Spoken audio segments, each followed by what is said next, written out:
Uh, Great. I think we have to start now. Thank you so much for joining us today. Welcome, everyone. Good morning, good afternoon. My name is Saran Selenge. I am very happy to welcome you all to today's webinar, which is our second webinar of the ODA Learning Series 2021, co-organized by UNDP and OECD. And it is especially a happy day for us because as we announced last webinar, which was in March on digitalization, that we are having a slightly different format this year. We don't meet every week as we did last year, but we meet every month.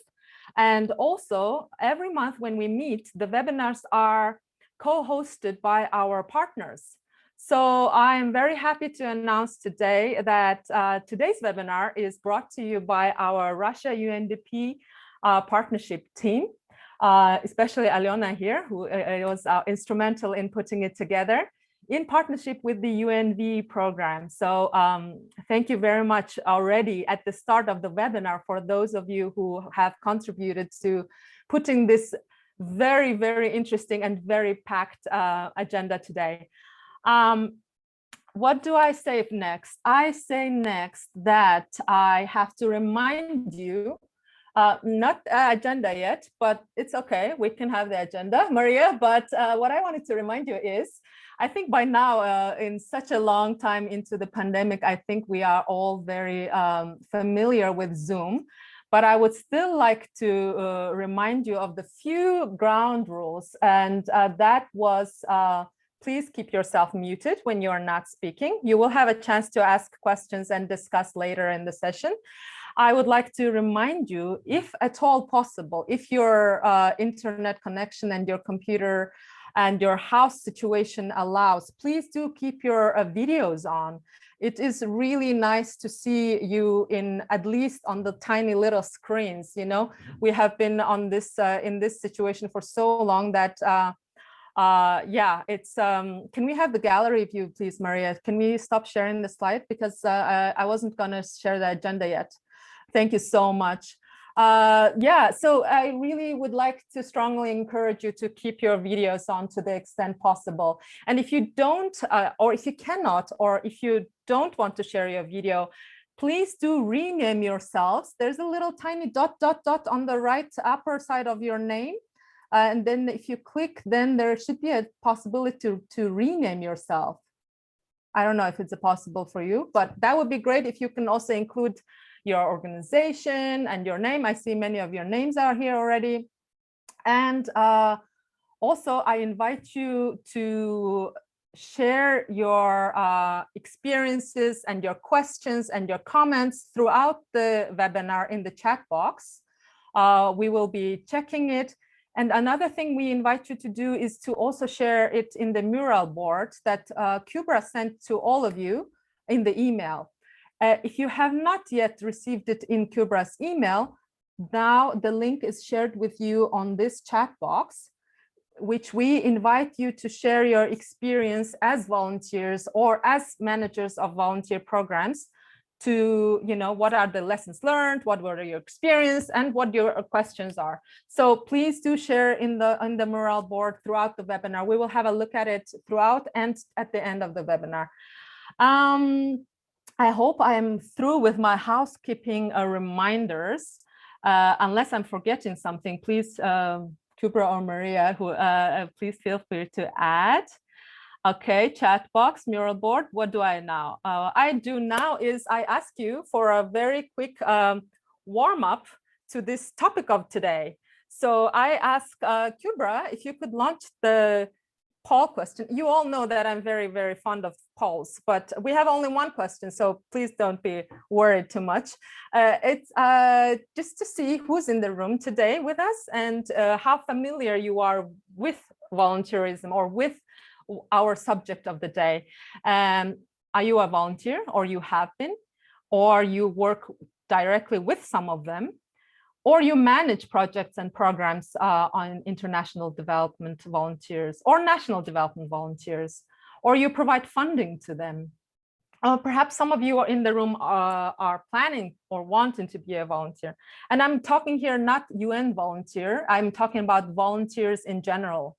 So let's see how the results, maybe we give it one more second.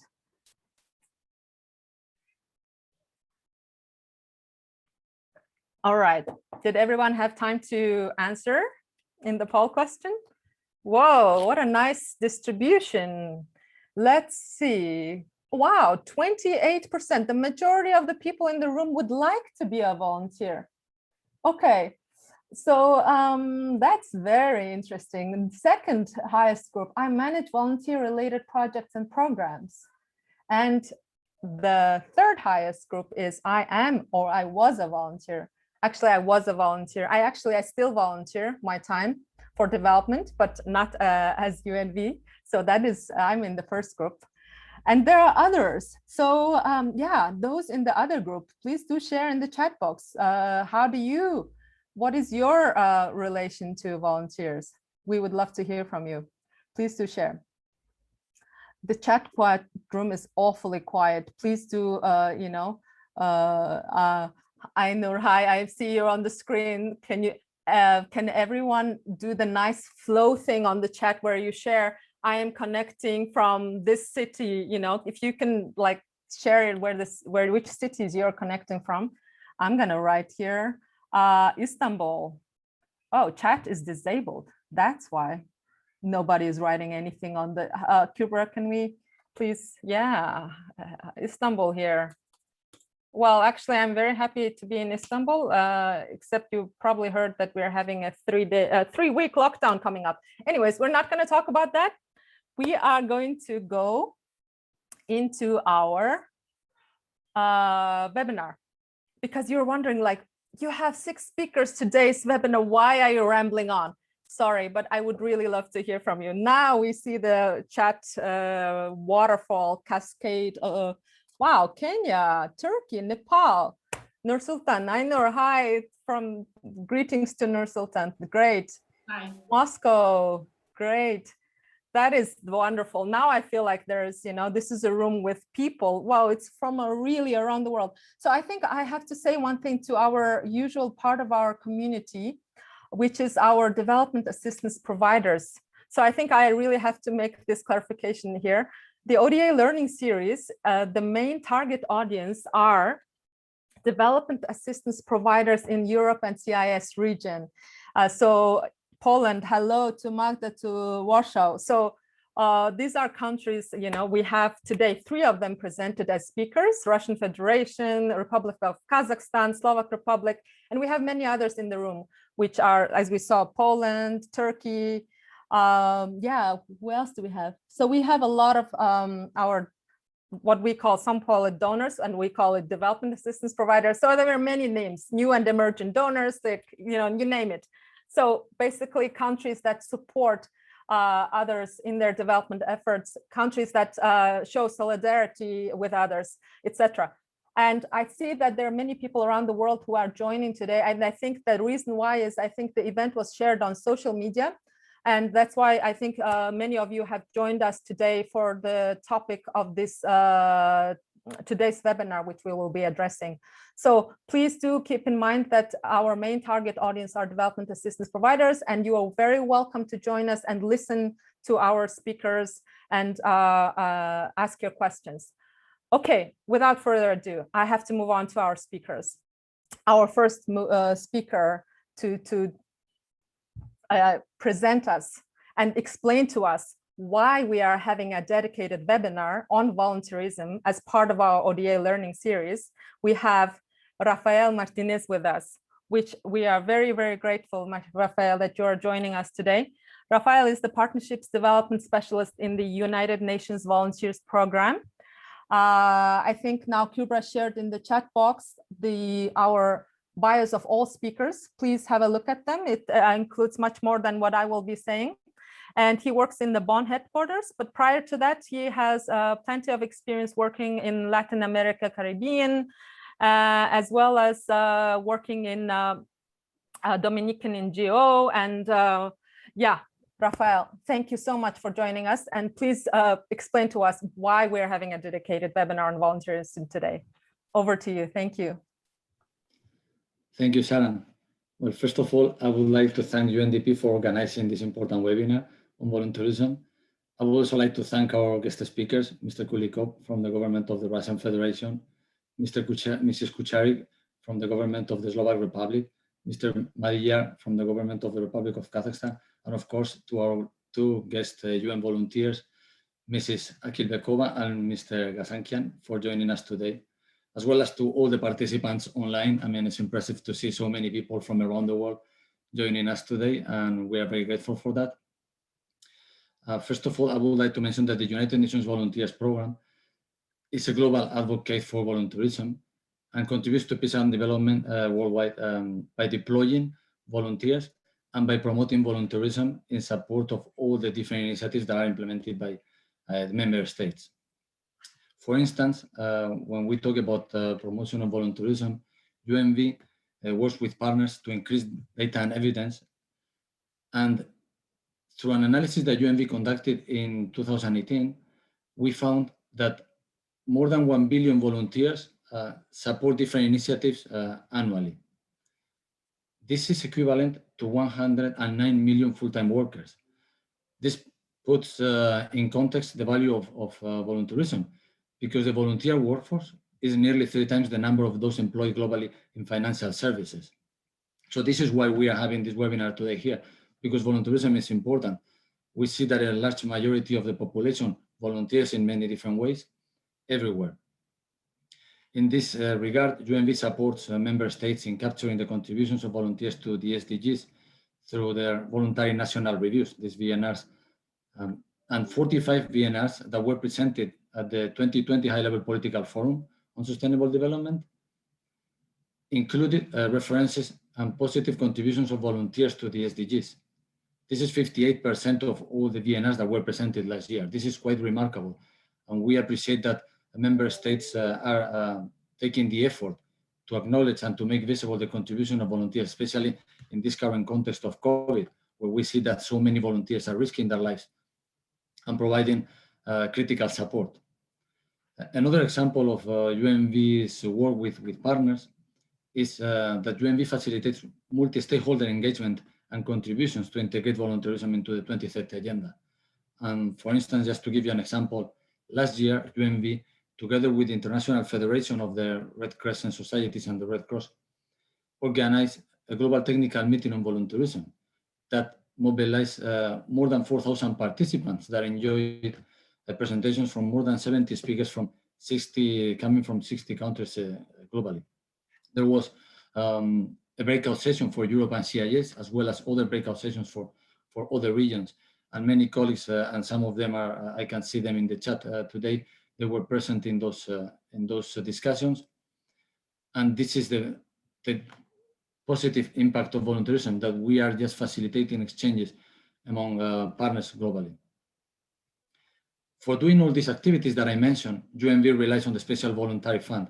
That this is a trust fund that allows UNV to receive flexible funding to support volunteer initiatives globally. And in this regard, I would like to thank especially the governments of the Czech Republic, Germany, Kazakhstan, Sweden, and Turkey, among other many donors that we have for this fund. But this fund, these partners from the region are supporting this agenda, and we really value that. I would like also to give you some information about how UNV mobilizes volunteers to support the different initiatives of the member states and the efforts of the UN. UNV provides skilled global citizens with an opportunity to volunteer across the 3 pillars of the UN system: development, peace and security, and human rights. In 2020, UNV deployed over 9,000 UN volunteers in 157 countries and territories. Something that is very important is that in 2019, UNV reached gender parity among the UN volunteers. And last year in 2020, the percentage of women as UN volunteers was 52%. Furthermore, we have engaged 88 UN volunteers with disabilities. The inclusion agenda is very important for UNV, and we are working with partners to make sure that no one is left behind. I would like to conclude with some relevant information for today's discussion, because we have a program that facilitates that member states or other partners mobilize volunteers through full funding assignments for their nationals or nationals from other countries. In this regard, in 2020, UNV deployed a total of 635 UN volunteers that were sponsored by different partners. In this region, this includes the governments of the Czech Republic, a long-standing partner funding youth volunteer opportunities for Czech youth, the Republic of Kazakhstan through a new partnership that we initiated last year and that is working very well. Or, for instance, with the Russian Federation, that we have been implementing a very successful program since 2018, deploying international specialists and youth volunteers. And today we are going to have the opportunity to hear some inspiring stories of two of these fully funded volunteers. For instance, Mrs. Akhilbekova from Kazakhstan will present her experience, and Mr. Gansakian from Russia will do the same.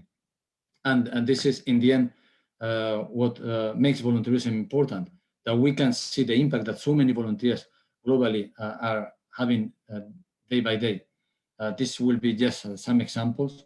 And this is thanks to this overall coordination and collaboration that UNV, member states, volunteers, and other partners from civil society, from academia, are having every day.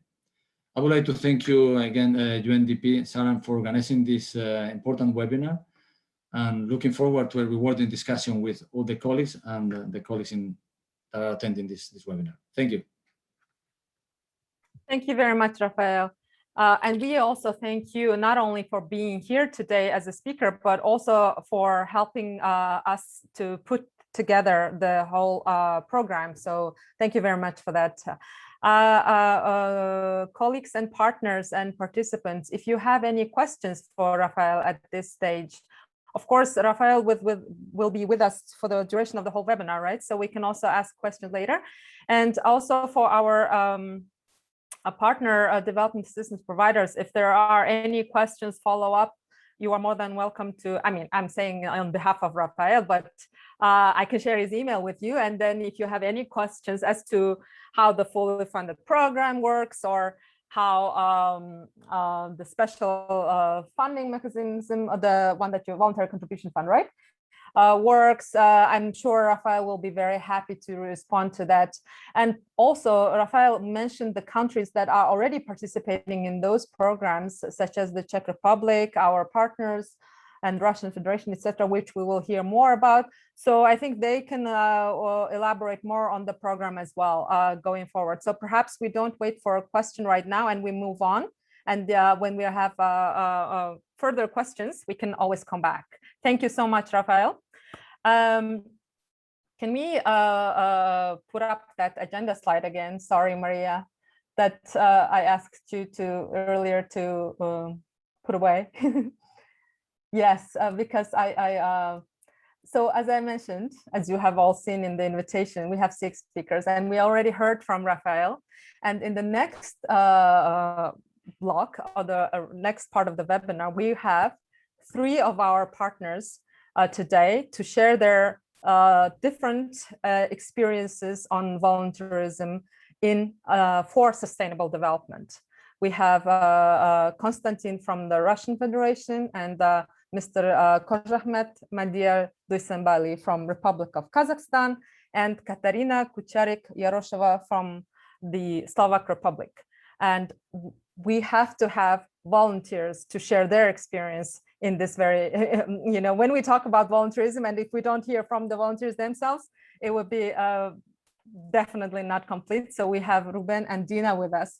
So I just wanted to show the slide again, and maybe we can now move to, I should say, Mr. Konstantin Kulikov, but I mentioned Konstantin because we are so happy to have you here with us again, because not only are you joining us for the 2nd time in the ODA learning series to share experience of Russian Federation in development cooperation, but also because Russia, as I mentioned, our Russia team is the host of today's webinar. So thank you for that as well. And Konstantin Kuliko is a counselor of the Ministry of Foreign Affairs of the Russian Federation in the UN Funds and Programs Unit of the Department for International Organizations. And I am not going to go into further detail on the bio, as Kübra shared. Please do have a look, dear participants, because I'm trying to be mindful of the time here. And I would love to give the floor to Konstantin now to share Russia's experience on volunteerism in development. Thank you, Konstantin.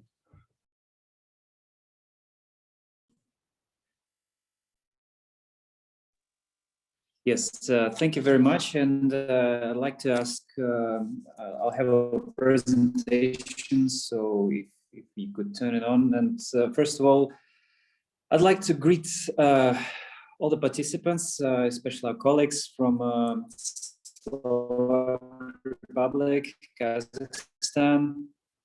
Also, my sincerest thanks to UNDP region for this event. Special thanks to our Moscow UNDP office and also UNV team for their continuous support, and also everyone. Also like to thank our dear volunteers from all around the world for participating in this event. Hopefully, my presentation will help to understand how Russia contributes through volunteerism to deliver on Agenda 2030. Next slide, please.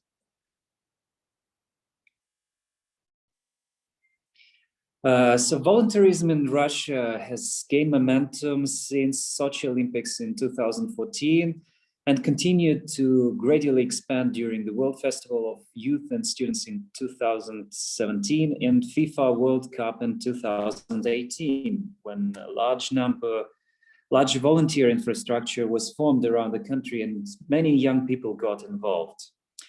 After these events, the Russian government continued its support to the volunteer movement through the Federal Agency for Youth Affairs, called Rosmolodezh, and the Association of Volunteer Centers by means of grants to organizations and special events. 2018 was celebrated as Year of Volunteer in Russia. During this year, Russia implemented projects and programs that increased and doubled the number of active participants in the volunteer movements. Some of the results of the year also include improved legislation on volunteerism, regional volunteer infrastructure, through annual Forum Volunteer of the Year, support to development of volunteering in schools, and silver volunteerism for experienced people and retirees. Last year, during the hot phase of pandemic COVID-19, Russia has launched unprecedented all-Russian volunteer movement, We Are Together. Every day, over 100,000 volunteers delivered the food sets and medicines daily to the elderly and people with limited mobility, and provided physiological, psychological, and legal support when needed, worked on the hotlines. To continue supporting such initiatives, the Russian government has initiated the international prize We Are Together, to reward, among other actors, volunteers around the world who are contributing to COVID response and development. Next slide, please.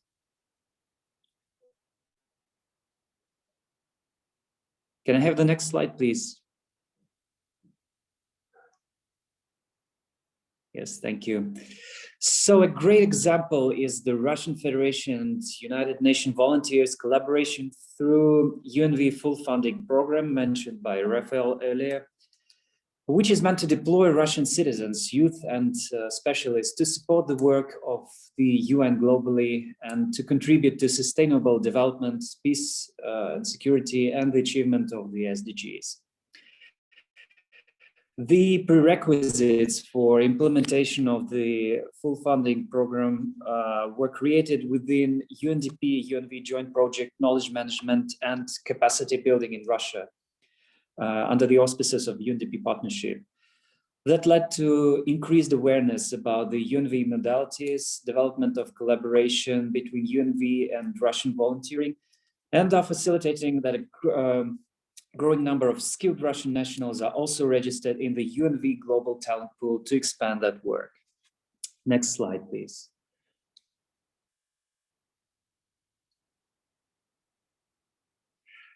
During the last 3 years, 39 Russian citizens selected through a rigorous process have participated in the program sponsored by Russia and have served and are serving still in 30 countries and 10 different UN entities. In 2022, we are planning to deploy 10 more Russian UN volunteers, and we expect to continue this successful collaboration in the years to come. The UNV full funding program has also been key to position volunteerism as a mechanism to attain and promote the SDGs in Russia. Through their assignments, the Russian UN volunteers gained valuable knowledge and expertise that was shared, for instance, during the International Volunteer Day celebration with other Russian volunteers and volunteer involving organization of the Russian Federation. Today, we will also have the opportunity to hear from one of the participants of our program, Ruben, who was deployed to Tajikistan through our collaboration with UNV. And I hope you find his story very inspiring. Can I have the next slide, please?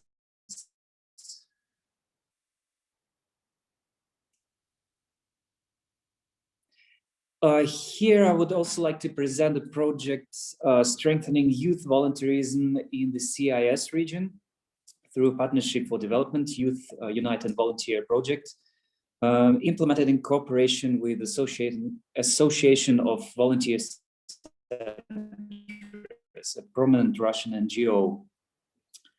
The project is based on the results of the project Knowledge Management and Capacity Building in Russia, which I've mentioned earlier, which supported several activities to facilitate cooperation between volunteer organizations in the CIS region.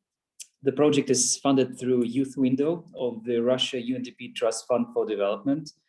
It's a special fund that we have with UNDP with over 30 projects around the world. The project supports youth empowerment in CIS countries through volunteerism as an effective tool that encourages inclusive participation and partnerships for sustainable development. It focuses on strengthening cross-country youth engagement in sustainable development through volunteering, enhancing youth participation in innovative volunteer partnerships, and institutionalized regional youth volunteer infrastructure and networks. And the last slide, please.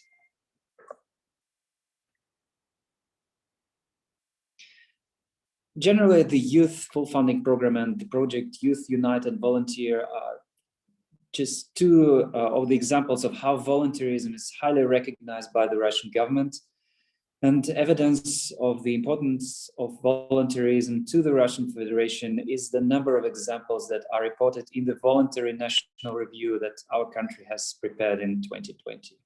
Thank you for your attention. Thank you very much, Konstantin, for that very, actually the presentation, the slides were very short, but I think it covered every possible, well, not perhaps every possible, but so many different facets of development and volunteerism. You touched upon supporting volunteerism through infrastructure, providing the infrastructure and awards and recognition for volunteerism nationally, and as well as deploying them internationally, international development volunteers.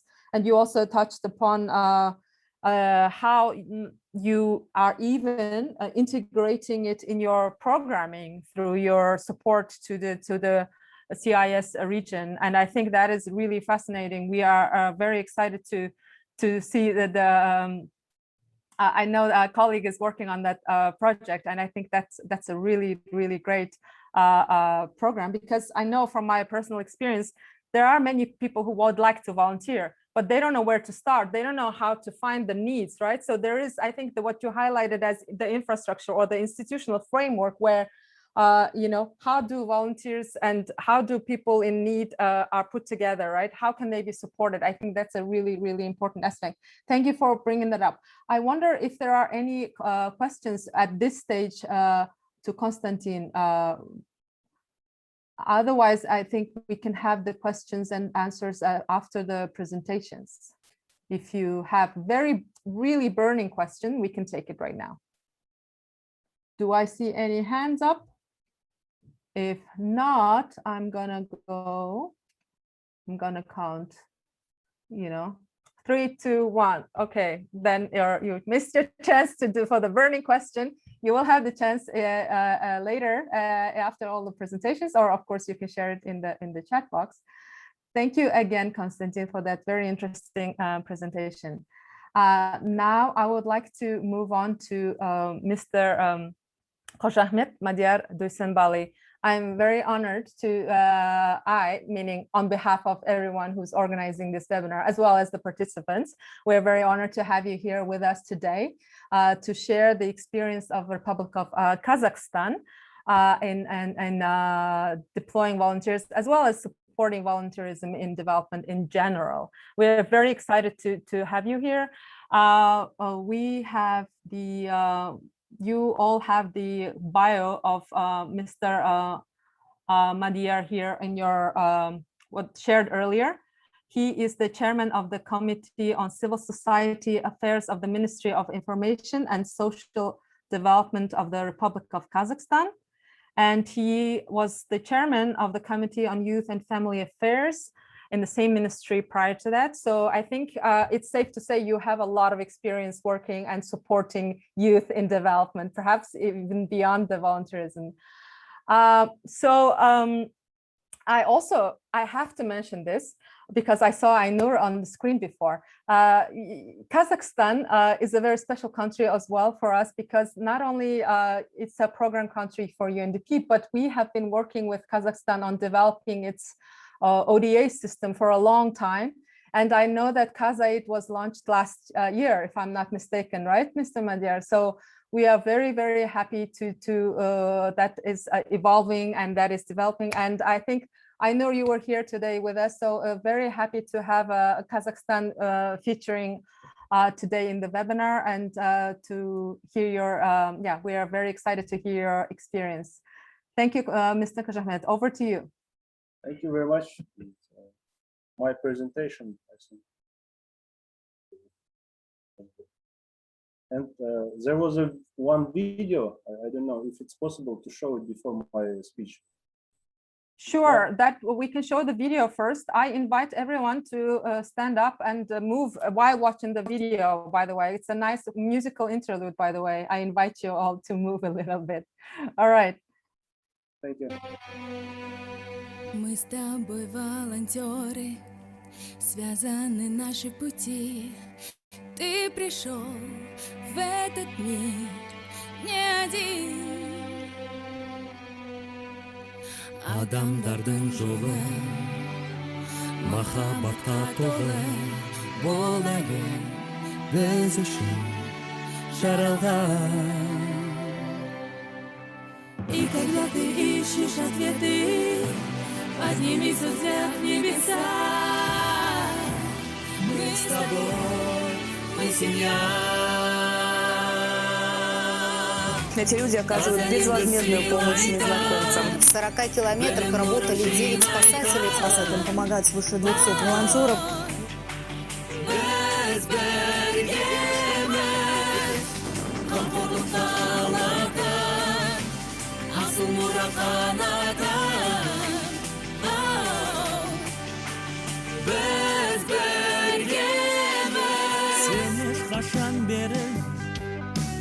Seni bir ömürge Bol Ali Seni жаралған. Мы плечом к плечу всегда стоим, ведь у нас у всех одна мечта. Мы с тобой, мы семья. Тазалимді сыйлайтын, білім нұрын жинайтын. Let's go.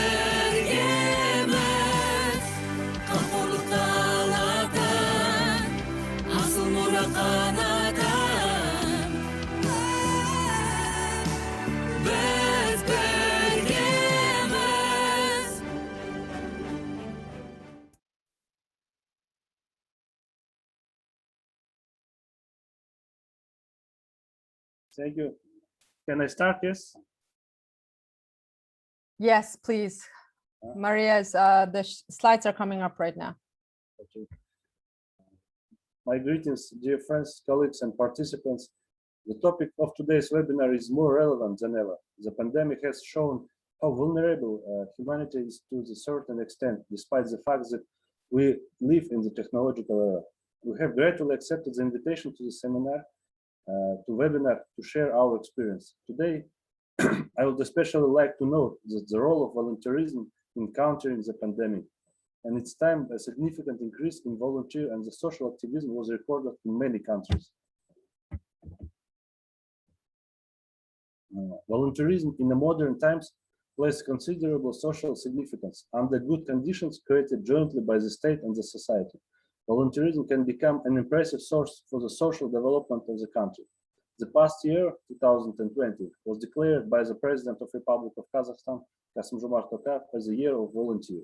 This initiative has helped to raise the spirit of volunteerism to a new level, and the national idea of good deeds can be realized thanks to the charity and the responsiveness of the tens of the thousands of Kazakhstani citizens.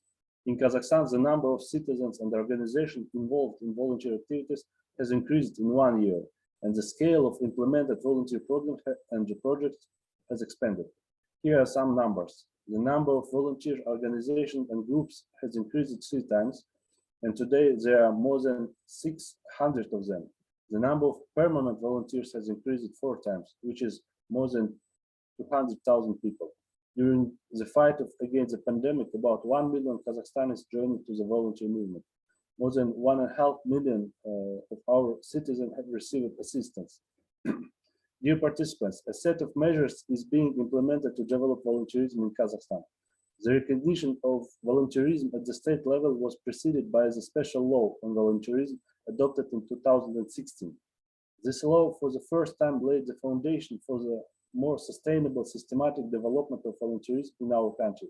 Since then, volunteer initiatives have received a legislative basis and consolidation. A single Kazakhstan information platform, kazvolunteer.kz, has become an innovation in the field of volunteerism, with about 50,000 volunteers and more than 3,000 volunteers organizations implementing various volunteer projects registered there. The infrastructure of volunteering is implemented in the form of the front offices, which unite almost all volunteer organizations and groups. The Bergemas national project was implemented, which involved more than 70,000 volunteers in the areas of support for children and young people in difficult life situations, medical volunteering, eco-volunteering, preservation of material and spiritual, cultural, and the historic heritage, social volunteering, volunteering in the field of the emergency situation, and the online volunteering. At the same time, a roadmap for the 2021-2023 has been developed for the further systematic development of volunteerism. We're also working on building a modern system of interaction between state bodies and organizations, organizers of the volunteer movement. The activity will be based on the standard of support for volunteerism. Together with volunteers and the volunteers involving organization, we are working to improve legislation in the field of volunteerism. The amendments and additions will be explained to the right of volunteers in the term of obtaining benefits for admission to the educational institution, employment, as well as other measures to stimulate volunteer activities are also provided. The International Award Volunteer of the Year serves as one of the incentives for the volunteering. It's established as a part of the Year of the Volunteer last year, and only 48 active volunteers from Kazakhstan, Russia, and Kyrgyzstan was awarded. We're actively working on development of international volunteerism. Today, 71 volunteers from Kazakhstan working in the UNV. 42 of them are women, serve in the UN system, including 7 fully funded UN volunteers sent from Kazakhstan to various UN agencies under the partnership of agreement between the Ministry of Information and the Public Development of Republic. Please move the slide, next slide if possible. It's about $700,000 per year we are planning to invest for our fully funded volunteers. Their volunteers council, which with the participation of leaders of volunteer organizations in Kazakhstan and Russia. And Kazakhstan also developed cooperation with volunteer organizations in Turkey, Azerbaijan, and other neighboring countries.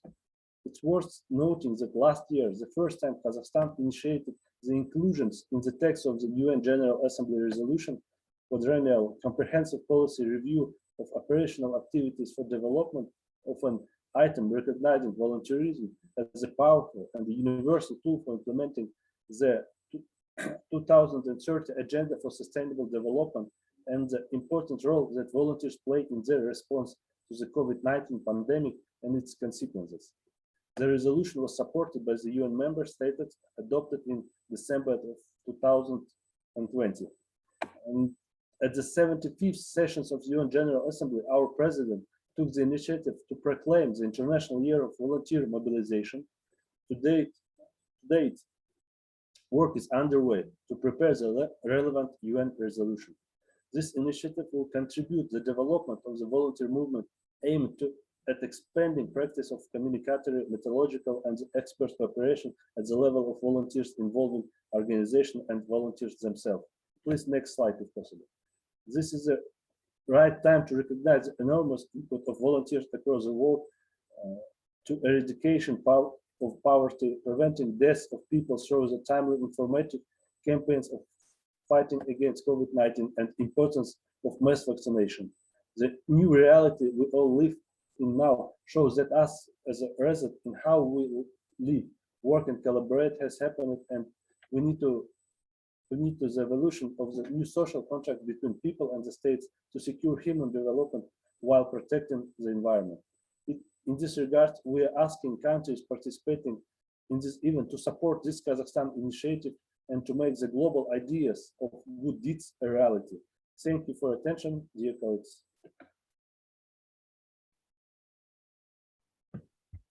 Thank you very much, Mr. Kazhakhmet Madir. I see already a question from Konstantin. Please go ahead. It's not a question, but rather a comment. I heard about your plans on tabling a UN resolution on volunteerism. Just wanted to flag that we'll be happy to co-sponsor it and to work on the text. Thank you. Thank you very much. Thank you. Wow, that's amazing. Thank you very much for that. It's like a history is being made here right now in our ODA Learning Series webinar. That's great. I see hands from Ainur. Please go ahead, Ainur, unmute yourself and yeah, please ask your question or comment maybe. Hi everyone. It was not a hand raised actually. I just gave 5, like great job. Great job, hands up, like thumbs up, right? And then I was like hands up. Okay, great. No, that was amazing. No, I think it's a great initiative to mobilize, and actually it was really interesting to dear participants, if you have noticed, there were so many similarities in the presentation and the experiences from Russian Federation and the Republic of Kazakhstan, because we see that there are this large-scale events seem to have a really big, powerful mobilizing force, right? Whether it's a pandemic or sometimes natural disasters, but also the international events that you both have hosted, right? Like the Expo or the Sochi International. It's really, it seems to have been a really nice force to mobilize people. I think that's great, and I think in order to keep that momentum, I think what you both mentioned, the importance of putting in place the right infrastructure, the institutional framework. And it's even amazing that Kazakhstan has a law on that. That is amazing, because then you provide the legal basis, right? Because to have that like first mobilization in, following a large event or a large, to keep that ongoing is always a challenge. And I think that legal basis is really great. And I think both of you also touched upon very interesting aspect. Volunteers are happy to help, right? They are happy to contribute their time and energy and effort because they do care about development, whether it's national, international, doesn't matter. But they also want to have a recognition, right? So both of you have different shared different examples of recognition and awards programs. And I think also providing them with where compensation of any sorts, I think, is also important. So I think, and both of you work with the UN Volunteers Program, as Rafael was presenting at the beginning. So I think that also provides a great opportunity for the international dimension, which I think we will hear later. But before we hear from the UN volunteers themselves, we have very interesting example from Slovak Republic. If we could move on to Katarina now. Katarina is going to present us a slightly different example, which is, it is not going to be a partnership with UNV program, but as many of you know, perhaps if you have received the email from Kubra ahead of this meeting, we shared a background note on volunteerism in development cooperation. And there our colleague Maria was kind enough to put an overview of development assistance providers' various volunteerism programs. And I think that really gives you the overview of such diversity of ways that donor countries support volunteers in development. So I think we obviously have no time to go over all of them, but if you're interested, please have a look at the background note that Maria prepared. But for now, it is my pleasure to welcome Katarina Kucharik.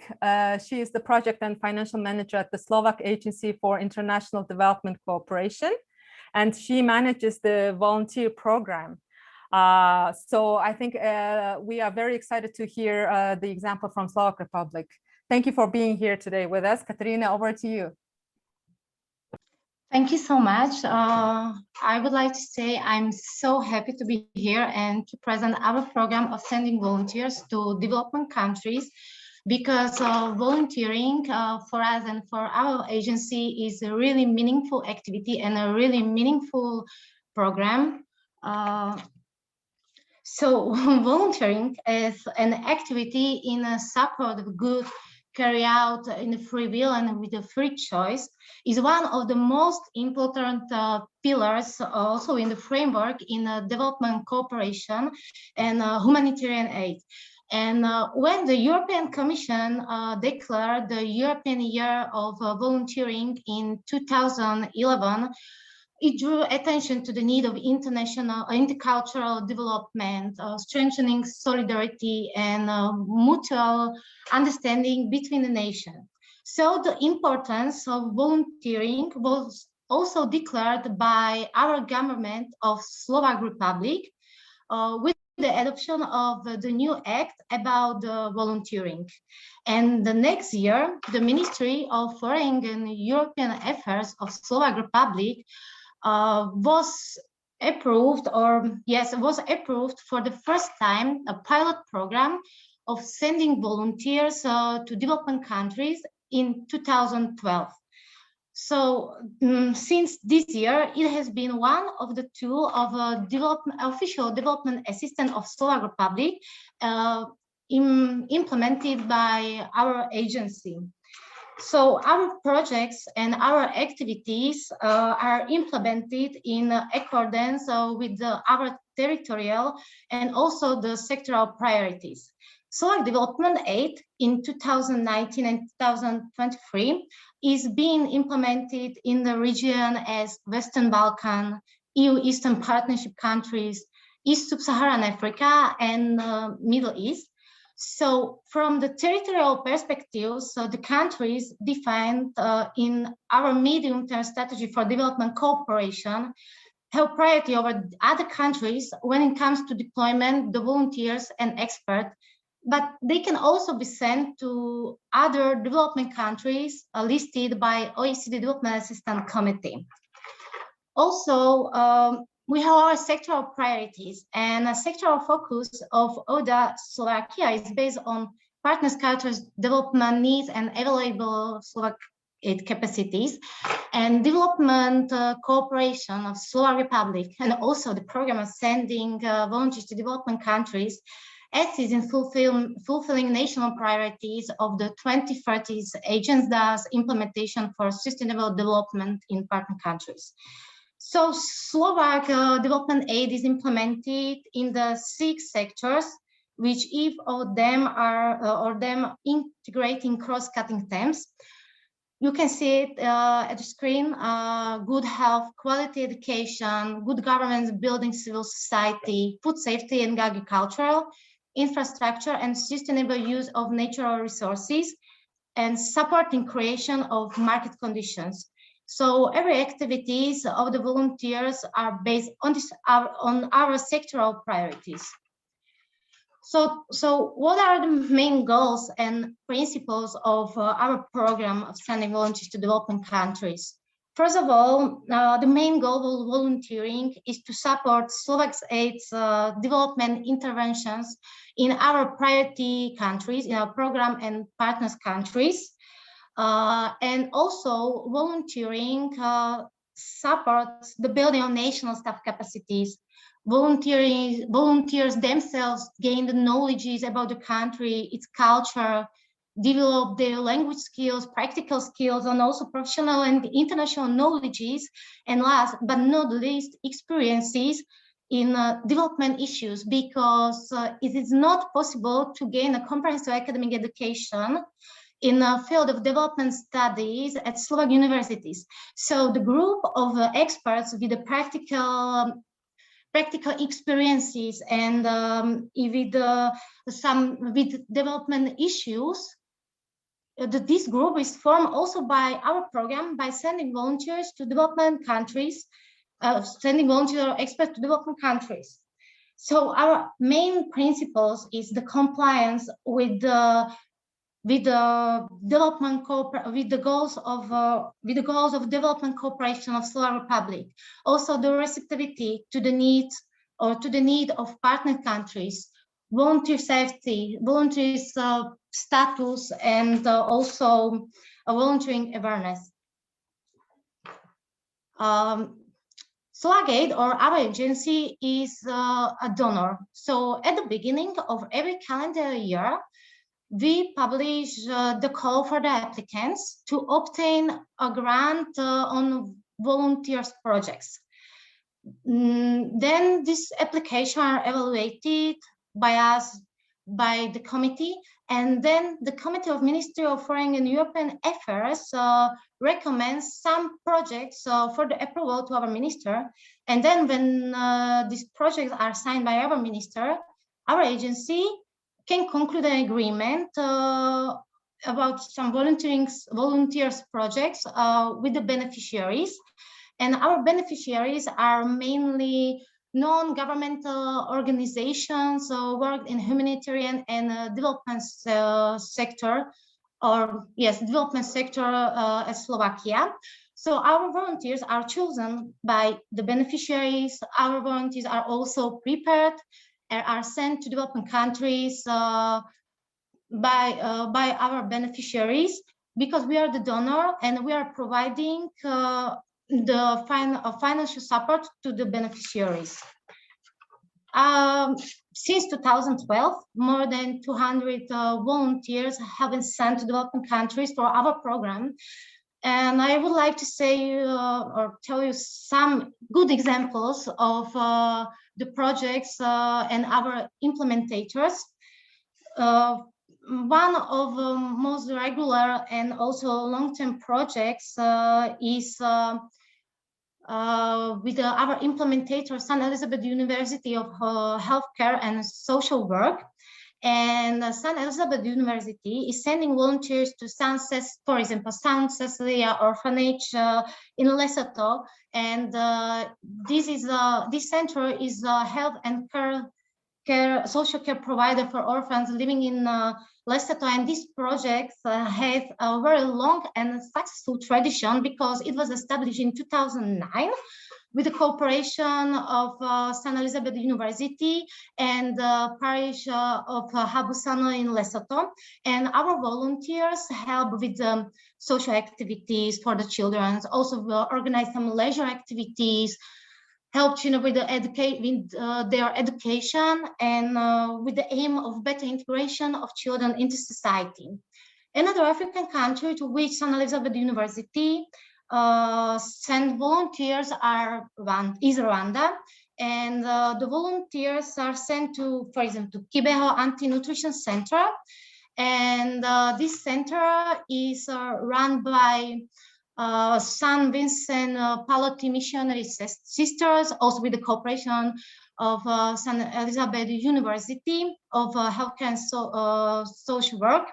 And also our volunteers help with some operation of the center, help the mothers with malnourished children, and also assist with providing the professional education and nutrition or consulting. Maybe another successful project is also with the St. Elizabeth University in the capital city of Kenya, Nairobi, with the cooperation with St. Kizito Boys Rehabilitation Center, and our volunteers help with the resocialization and rehabilitation program for the children and introduce the children the principles of resocialization. Also successful and long traditional project is with Two Color World, is also with a cooperation with St. Elizabeth University, is in Cambodia in a House of Family. And this project or the House of Family was established in 2009. And this project is very known and very interesting because the House of Family was visited by our former Minister of Finance, by our former State Secretary of Ministry of Foreign and European Affairs, by our former President, also by the King of Cambodia.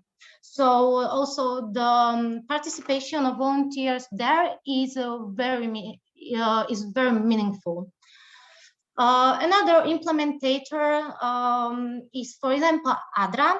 ADRA usually sends volunteers to Georgia, to Lebanon, to Serbia, and maybe to Moldova. And in Moldova was a very, very successful project, and called the Support of Sustainable Development in Moldova. And the volunteers participated in the construction of the first agro-food incubator, which improves the condition for small and medium-sized businesses in the countryside in Moldova. And also this volunteer has won the prize, Volunteer of the Year in 2020. So we are so happy about it. We have so many implementators with so many successful implementations of projects in our developing countries. Another, for example, Slovak Catholic Charity, People in Need, also Christian Children Community Movement, and so on. You can see every other project at our website. On the main page, you can see the roadmap with the countries, and you can basically click on the country, and you can see every project which are being implemented now, and also every project which have already been completed. So please feel free, and you can check it at our website. So I think this is everything from my side. Thank you for your attention, and have a lovely rest of the day.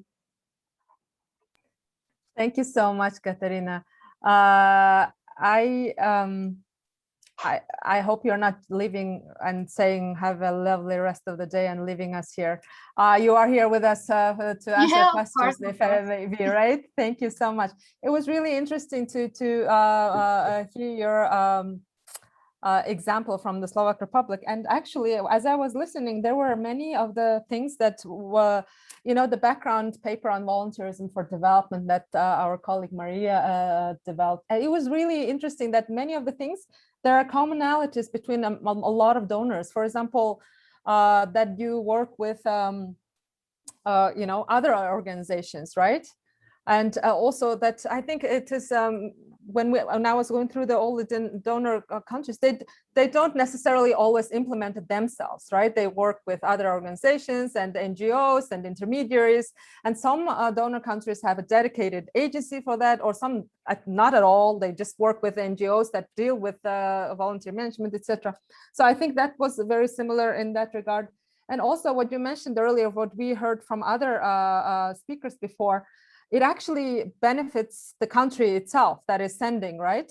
because we are always saying like, okay, we are sending the donors, like people would assume that the volunteer is going and benefiting, let's say, developing country or people like countries in the south, as they say, but there is the south-north component, right? And that actually, as you mentioned, the volunteers come back and they do benefit the sending country, the development assistance provider, when it comes to SDG, achieving the sustainable development goals. I think it was mentioned by previous speakers as well, that it has a mutual benefit, right? For not only for intercultural understanding and building this social capital, but also it has a benefit for sustainable development all the ways, right?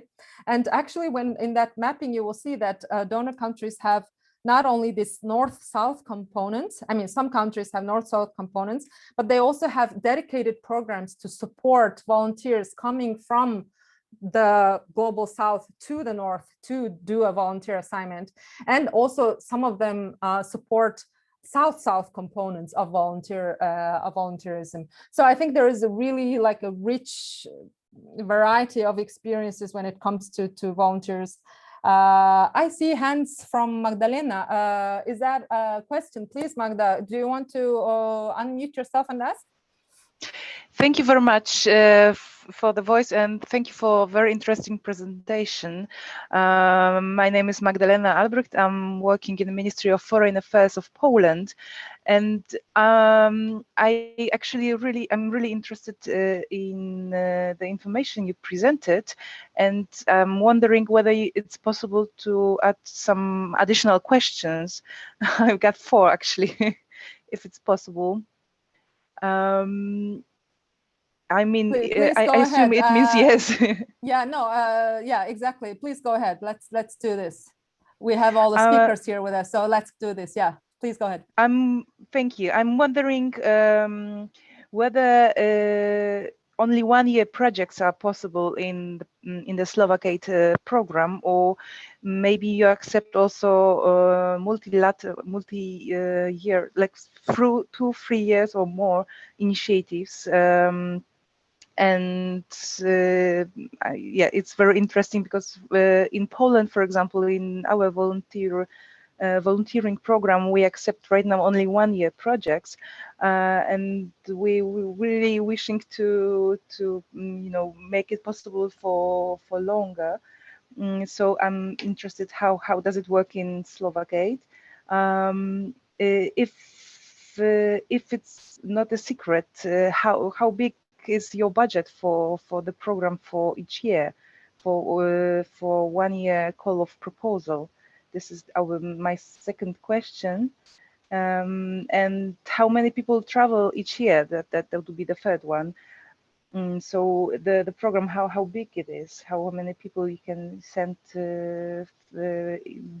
among the one call of proposal. And the last one would be, does the program include any kind of training for the volunteers before they start their projects? Thank you. Thank you for the questions. We have only 1 year's program. From 3 months to 1 year, it's possible to send volunteers to developing country from one call. Also, our budget is depends on every year, maybe 300,000 and 300,000. Yes, also the volunteers before the volunteering program have the training, the security training. Every volunteer has to have the security training before the stay at the developing countries, and we usually send about 20 volunteers every year. It depends on the budget. Really, it depends on the budget. Thank you very much. Thank you, Magda, for the question, and Katerina. It's actually really great questions, and because I'm going to refer back to the famous paper that I'm referring back to, the background note, because it not only includes the donor programs, but it includes literature review. And the literature review on volunteerism for development, there were some findings that says the development impact of volunteer correlates with the duration of their stay. So the longer they stay, they can actually have more development impact, because, you know, if you're only going for 3 months and then you're going to a very completely new environment, you may have some, catch some bugs, or you're trying to learn the local, how things work, and, you know, and so that's why the literature suggests actually longer term deployment has a better impact. And then also another thing that the literature says is that not only sending the volunteers, but providing them with the, like you said, you know, the training and the onboarding and the whole support structure around the deployment of international development volunteers can increase their development impact, it said. So please have a look at that paper if you want to know more about it. And I would now we're coming to the very exciting part of the webinar, where we actually hear from the volunteers' experience themselves. Maybe they can confirm or not confirm some of the stuff that I said about, you know, volunteers, about the literature review. Before that, I would like to answer some of the questions that are in the chat box. Maybe they were people who joined later, because I mentioned at the beginning of the webinar that the ODA learning series, our main target, our audience, is development assistance providers in our region, the Europe and CIS region here. So we do not provide any attendance certificates or anything like that. I'm very sorry to say that, but I hope you did enjoy the webinar, and I hope you found it informative, and I hope you found some new inspiration in it. I'm sorry to say that we will not be able to provide any certificates. Neil, I see your hands up, but I would, looking at the time, I would love to hear from our 2 volunteer speakers, and we will have a dedicated session. Well, after that, we can go back to your question. Thank you so much for that. We have Ruben and Dina. I think their names were already mentioned several times by our previous speakers. So Ruben is, both of them are actually UN youth volunteers, and Ruben is working in Tajikistan in the United Nations Population Fund as a resource mobilization and monitoring assistant. And Dina is in Istanbul. Actually, we're in the same office. In the good old days, it would have been the same office, but now, you know, everybody's at home. Well, most of us are at home. So Dina is the Outreach and Partnership Support Officer at UNDP's Istanbul International Center for Private Sector in Development, which is one of our global policy centers. So I would ask you to, Ruben, maybe to start, and it's 5 minutes each. I'm going to be, you know, I think everybody was actually very good with keeping time. I think I'm the one who's talking most. Sorry about that. Okay, Ruben, over to you. Please share your experience. We'd love to hear that. Dear colleagues, my greetings, dear colleagues. It is an honor for me to be here today and share my experience as United Nations volunteer from the Russian Federation. First of all, I would like to begin with the point that my career in the UN started from the 3-month internship that was organized in the framework of cooperation between my country and the United Nations Development Program. As an intern, I worked with the UNDP country office in Tajikistan, where I miscellaneously supported capacity building projects funded by the government of Russia. After completing the internship, I was appointed for the position of UN volunteer to serve with the United Nations Population Fund country office in Tajikistan. Here, I've been working as a resource mobilization and monitoring assistant. In the context of my volunteer experience, I'm significantly involved in the process of partnership enhancement, and our office provides me with a wide range of opportunities for establishing different development initiatives. Among them, an innovative initiative on creating a unique master's program in population and development, successfully being in progress today. Also, there is a new approach to create a partnership plan I proposed recently, and the implementation of 2 education-related projects. As an example of my resource mobilization responsibilities, I've been accompanying the process of raising financial support. The amount is about $1 million from the Islamic Development Bank, where I was entrusted with highly important tasks. And talking about the achievements, I should notice that by the end of 2020, our country office increased resource mobilization level by more than 1,000%. This is the biggest indicator among all the UNFPA country offices in Eastern Europe and Central Asia. Of course, for current and future partners of the UN Volunteers Program, it is important to keep challenges in focus. In my view, for future donors, one of such challenges might be finding candidates with strong diplomacy-oriented vision and entrenched intentions to continue career in the UN. As I see, another challenge is that donors, by providing their support for the UNE program and promoting representatives of their countries as UN volunteers, want to increase, donors want to increase their presence in the UN system. And in this regard, it appears to be a challenge to help as many UN volunteers as possible to remain as international UN civil servants. At conclusion, I really want to thank the government of my country for promoting volunteerism in partnership with the UN Volunteers Program. Such cooperation is a brilliant example of meeting needs and interests of both sides. I have no doubt that current and further joint initiatives of the UNE program and the government of the Russian Federation will only thrive. Thanks once again, dear colleagues. Thank you, Ruben, for that was really very nice, and I didn't have to remind you of time at all. So I'm not going to go into questions now. I think let's go to Dina, and then we can go to questions. Thanks again, Ruben. Over to you, Dina. Thank you so much. Thank you, Maria, for slides. Dear colleagues. We can't hear you very well. Can you hear me now? Can you say again? Can you hear me now? Oh, yes, now much better. Thank you so much. Yeah, great. So dear colleagues, before I start, I would like to thank ODA series organizing for inviting me to share my personal experience of being national and international UN volunteer.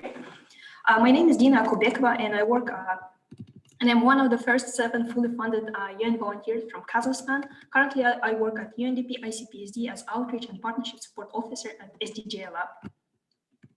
SDJ Lab is a volunteer-driven initiative which aims to harness the potential of frontier technologies such as artificial intelligence, machine learning, and GIS for sustainable development.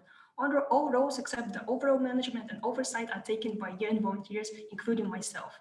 So the lab develops and implements digital solutions to contribute to sustainable development through its unique volunteer engagement model, which facilitates the fruitful collaboration between on-site and online volunteer data scientists. This volunteer engagement model allows to address complex sustainable issues from the power of volunteerism and frontier technologies.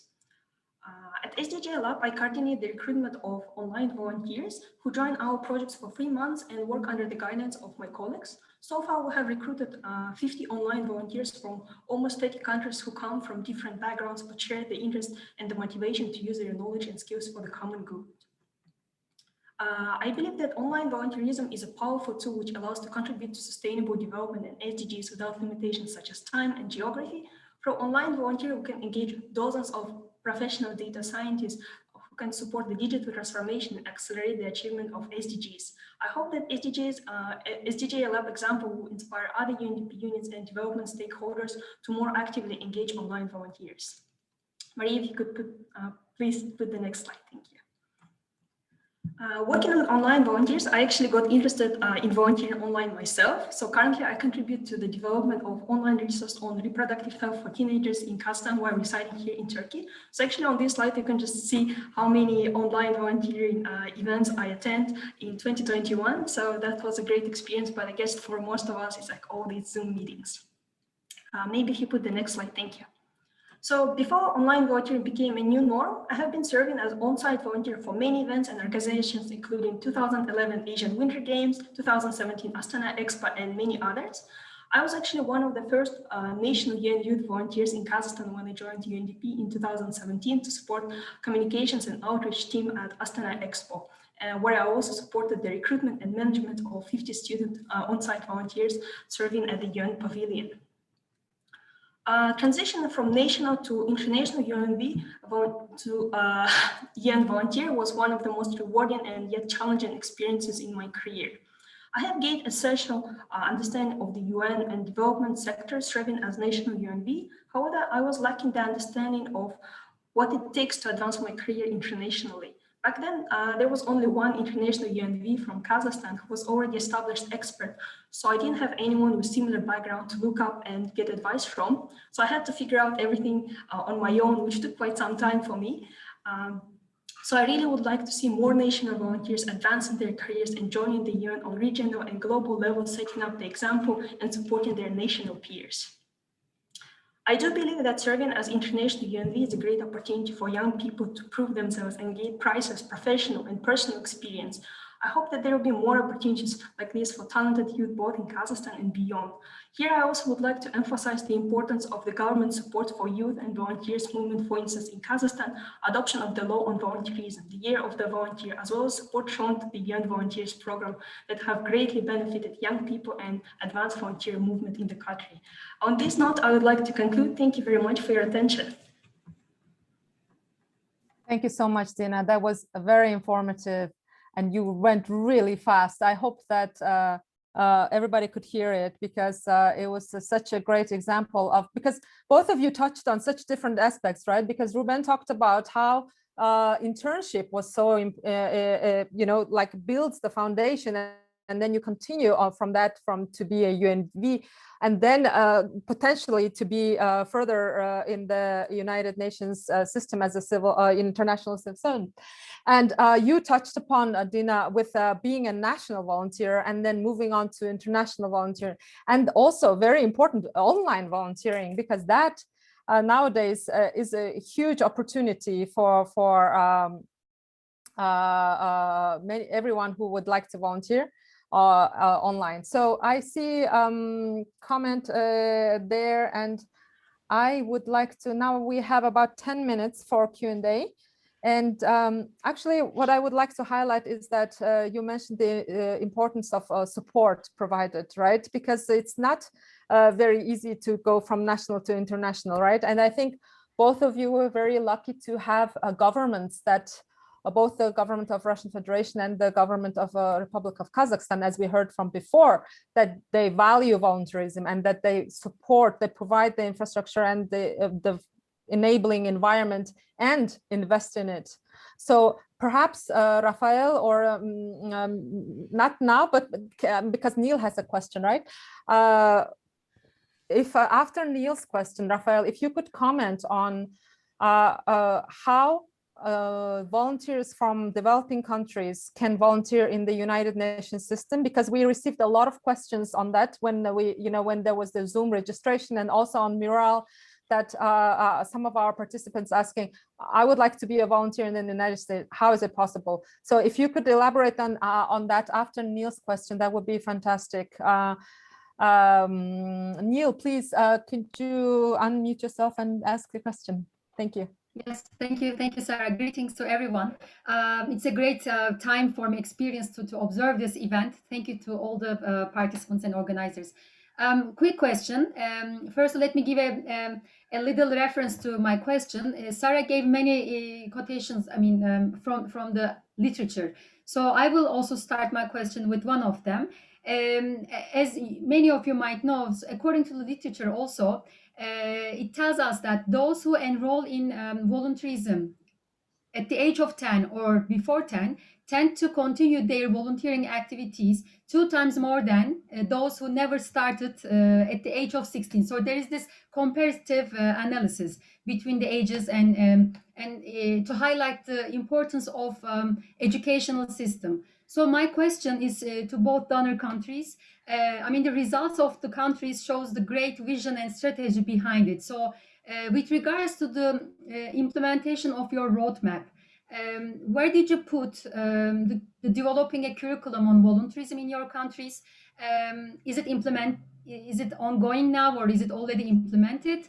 And during the implementation of the roadmap, what was your strategy in having a more inclusive way in consultations with the civil society and that. So 2 questions, one on the curriculum system, and second, during the implementation, how did you manage the consultations with the CSOs?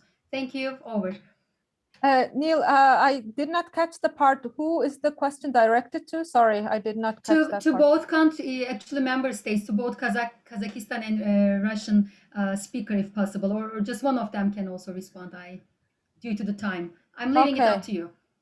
Okay, no, I did not catch the part to whom it was directed. So thank you so much for the question. Did you catch the question, Konstantin? I see you. I don't see Mr. Dusembali here. Is on my screen. So I think the question was about, yeah. Oh, you got it. Okay, great. Please go ahead. Well, as I mentioned earlier, a lot has been done to advance the volunteer movement as such in Russia. We improved our legislation system. We have a state concept of development of volunteerism in Russia, which was adopted by our president. One of important components of this concept is increasing the participation of Russian volunteers in international volunteering, and also we are very interested in attracting international volunteers in volunteering in Russia. Many forums has been developed so far. There are many regional forums in Russian. There is also this annual volunteering forum. So a lot has been done to advance volunteerism in my country. I'm not sure that there are special educational programs on volunteerism, but we are really counting on many NGOs and especially the Association of Russian Volunteering Centers to advance that agenda within my country. Thank you.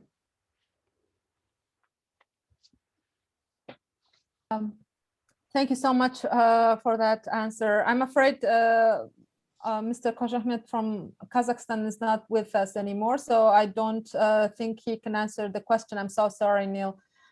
Maybe other country, donor country representatives could ask, well, it doesn't have to be actually a donor, right? It can be any country, how they, if they promote it in their education, in the chat box, please. Because we have Rima who wanted to comment, and then we have Leila after that. So Rima, over to you, please.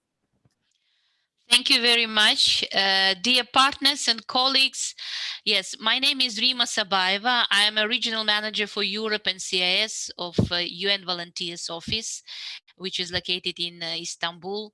I want to thank all of the participants for this unique experience shared by the development assistant providers.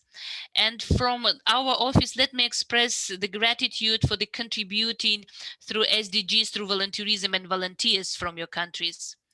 In addition to my colleague, Rafael from UNVHQ, let me add that regional office is ready to support in any future initiatives by donor countries interested in investing in human development and their nationals through UN Volunteers, full funding program, and accessing more people to join the work of UN system.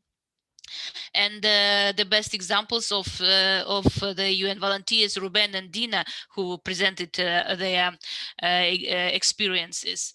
And this is the best example of the partnership between UN, UNV, and the governments in the CIS region. And through our joint efforts, we can consider and build innovative approaches and create new models through deploying different talents and integrating qualified volunteers of your countries. For instance, females in information technologies or talented youth in gender equality, in promoting gender equality, to address different development issues to respond to COVID, climate change, poverty, mapping, disaster risk reduction, and others. Thank you very much for your attention, and we'll be looking forward to our collaboration. Thank you. Thank you, Rima. I forgot about my own question. Before I hand it over to Leila, Rafael, could you please elaborate on how, because many participants here in the room have expressed interest to learn about the opportunity to be a volunteer in the United Nations system, possibly, most probably, without their support from their own governments. If you could say a few words on that. Thank you so much. Thank you, Sharon. I have just shared one link in the chat box. So those interested in being part of the UNV program can register themselves. So I will explain a bit now how it works, but it's a very simple mechanism. But before that, I would like to mention that the majority of the volunteers that UNV deploys are from the Global South. Around 83% of the volunteers are working either in their countries of origin, or they are from the Global South working in other countries in the Global South. And this is why we are also working with partners, because we want to make sure that everyone is included. And here we're not talking only about gender, or I mentioned persons with disabilities, but we are also talking about nationals for countries that are underrepresented. The collaboration that we are having, for instance, with governments, we have had Kazakhstan, Russia here today, but I mentioned the Czech Republic, but we are also working, for instance, with the government of China, with Thailand, with different partners, for instance, in Kenya, with the university. So we are working with different partners to make sure that we provide all the possible ways for partners and volunteers to engage in the work of the UN globally. And this, it doesn't have to be necessarily sponsored by the government. Sometimes it's also sponsored by the UN entities themselves. In this case, the volunteers or the candidates, they can register through this vman.unv.org link that I have shared, and they can add the information about their professional experience, background, and of course, interest. Depending on their profiles, they can be contacted by the UN entities or through UNV, because we are managing this process, and they can be deployed in their countries or internationally. I have to say that this program is a volunteering program, but it's very competitive. So the candidates that we have are coming with several years of experience in professional areas. For instance, now we are deploying doctors and nurses to support the response to COVID.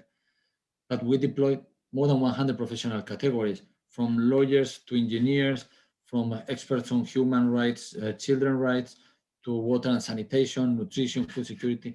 So it's important that when candidates are interested in joining the work of UNV and the UN through our system, that they provide all the possible information that they can related to their working experience and to the education, because that will be key when they are selected for those positions. But definitely, we are looking forward to increasing the number of volunteers from the Global South and to giving more opportunities.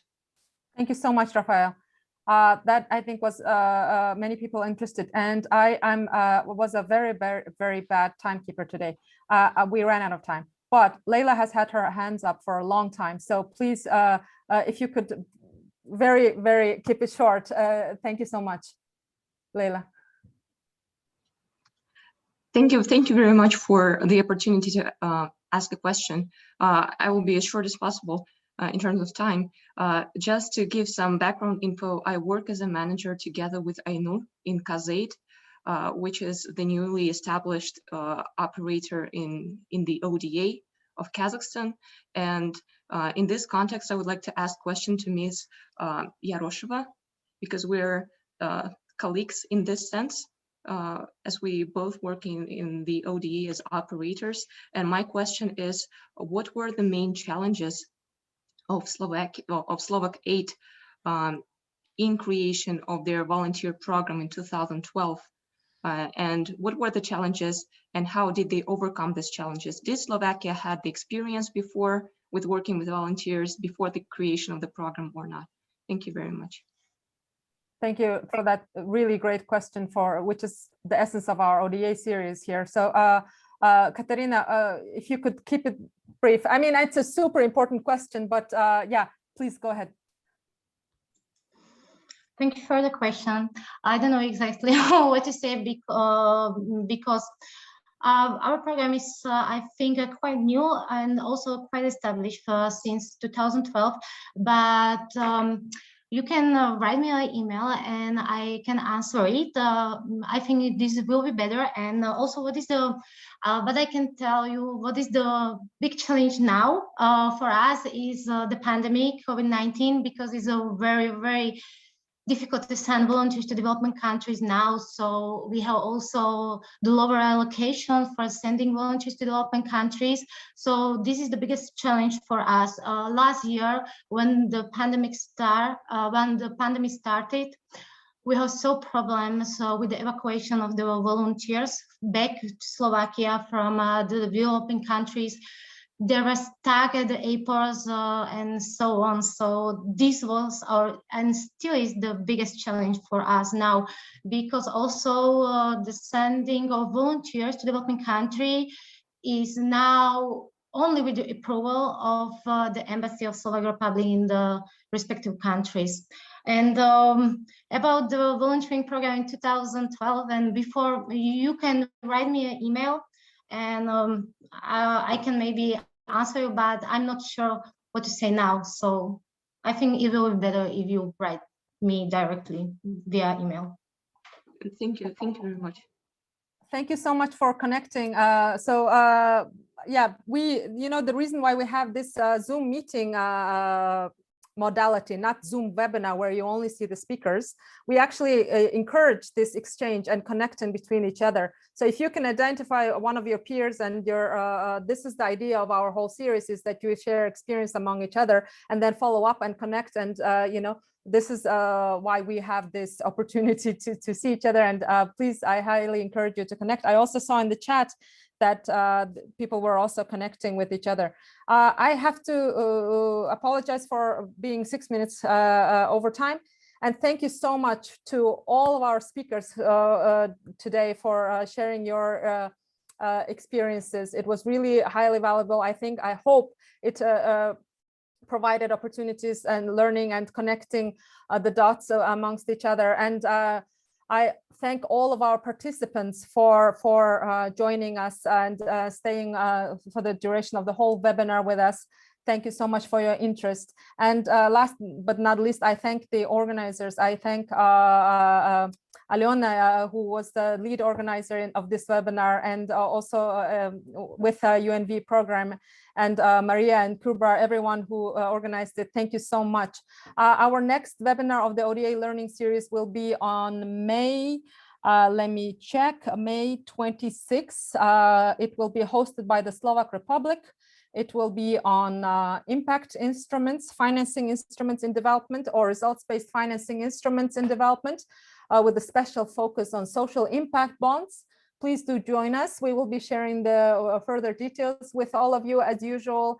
And yeah, thank you so much again for joining us. I wish you all a great day, evening, wherever you are. Thank you. Bye-bye. If you would like to unmute and say bye-bye, welcome. Thank you. Bye-bye. Thank you, Sarah. Bye. Bye. Bye-bye. Bye-bye.